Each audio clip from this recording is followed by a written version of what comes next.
Hello friends, क्या हाल है आप सबका। तो चलिए स्टार्ट करते हैं आज का हमारा 5वां चैप्टर, जिसका नाम है संगम काल। और संगम काल का टाइम पीरियड क्या रहा आपका, पहली से लेकर तीसरी सदी ईस्वी तक का। ठीक है, पहली से लेकर तीसरी सदी ईस्वी तक का टाइम पीरियड क्या कहलाता है आपका, संगम काल। संगम काल में हम चेर, चोल और पांड्य शासकों के बारे में पढ़ते हैं, जो कि आपके साउथ में रहे हैं। चेर, चोल और पांड्य, उन सब का संबंध किससे है, आपका संगम काल से है। तो क्वेश्चन शुरू करने से पहले यदि आप हमारे चैनल पर नए हैं तो चैनल को सब्सक्राइब करें और साथ ही साथ बेल आइकन को प्रेस करें, ताकि जब भी हम नई वीडियो अपलोड करें तो आपको तुरंत नोटिफिकेशन मिल जाए। तो चलिए स्टार्ट करते हैं। पहला क्वेश्चन आता है आपका, लाल चेर के नाम से प्रसिद्ध वह चेर शासक कौन था जिसने कणगी पत्नी के मंदिर का निर्माण कराया था। ठीक है, तो इसका राइट आंसर क्या होगा आपका, सेन गुटवन। ठीक है, सेन गुटवन राइट आंसर हो जाएगा। इसका राइट आंसर हो जाएगा। चलिए पढ़ते हैं नेक्स्ट क्वेश्चन। आज के इस चैप्टर में आपको थोड़े अजीब से नाम लगेंगे, क्योंकि ये साउथ के शासक हुए हैं, तो आप इसको बहुत ही ध्यान से सुने और देखें इसमें क्या क्या क्वेश्चन पूछा गया है। ठीक है, तो आप नामों की तरफ, नामों को लेकर आप ज़्यादा चिंतित न हो, इनको धीरे धीरे अगर आप समझोगे तो ये अपने आप आपको याद हो जाएंगे। चलिए पढ़ते हैं नेक्स्ट क्वेश्चन की ओर। अगला क्वेश्चन आता है आपका, तमिल का गौरव ग्रंथ जीवक चिंतामणि किससे संबंधित है। तो जीवक चिंतामणि का संबंध किससे है, इसका राइट आंसर होगा आपका जैन से। ठीक है, जैन से।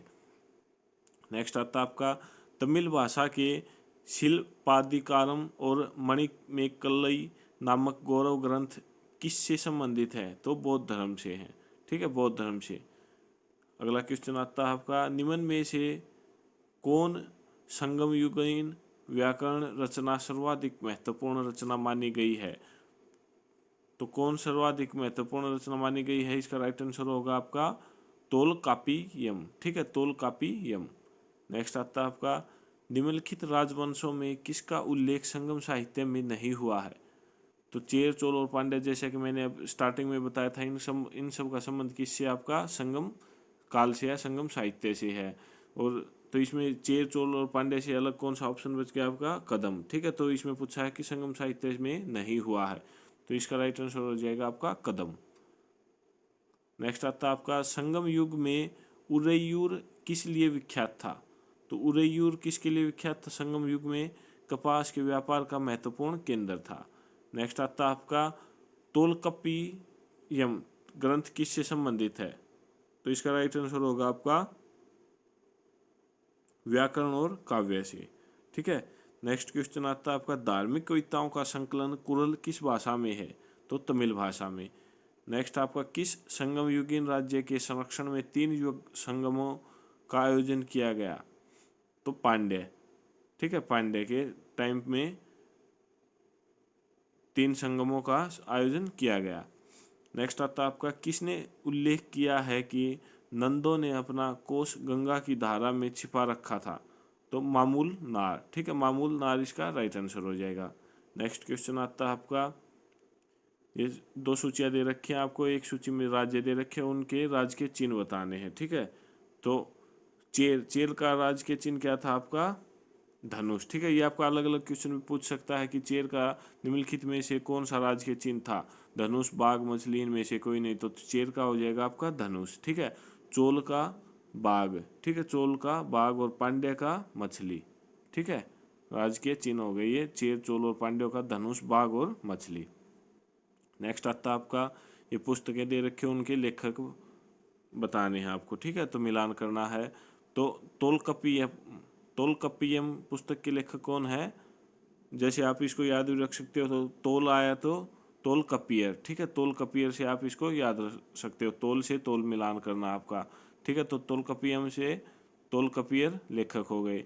नेक्स्ट आता आपका शिल्पाधिकारम। तो शिल्पाधिकारम के लेखक कौन है, इलांगो आडिगल। ठीक है, इलांगो आडिगल। और अगला आता आपका मणिमेकलई। मणिमेकलई का लेखक कौन है, शीतले सतनार। ठीक है, शीतले सतनार। नेक्स्ट आता है आपका जीवक चिंतामणि। जीवक चिंतामणि के लेखक हैं तिरुत देवर। ठीक है, तिरुत देवर। नेक्स्ट आता है आपका, 2 सूचियाँ दे रखे हैं, अक्षेत्र उनका अर्थ बताना है। ठीक है, कुरुंजी। कुरुंजी का संबंध किससे है? पहाड़ी। ठीक है, क्या हो जाएगा कुरुंजी का अर्थ? पहाड़ी से। पालई, पालई है आपका मरुभूमि या निर्जन स्थल को बोला जाता है पालई। और उसके बाद आता है आपका मुल्लाई, मुल्लाई जंगल को मुल्लाई बोला जाता है। ठीक है, जंगल को मुल्लाई बोला जाता है। उसके बाद आता है आपका मरुदम, कृषि भूमि को। ठीक है, कृषि भूमि को मरुदम बोला जाता है साउथ में आपका, या फिर बोल सकते हो आप चेर चोल और पांड्यों के समय में ये शब्द प्रयोग में लाए जाते थे। नेउल, नेउल का अर्थ है आपका तटीय प्रदेश। ठीक है, तटीय प्रदेश। नेक्स्ट क्वेश्चन आता है आपका, ये संगम और उनके अध्यक्ष बताने हैं। ठीक है, तो संगम, प्रथम संगम है आपका अगस्त्य, अगस्त्य अध्यक्ष के।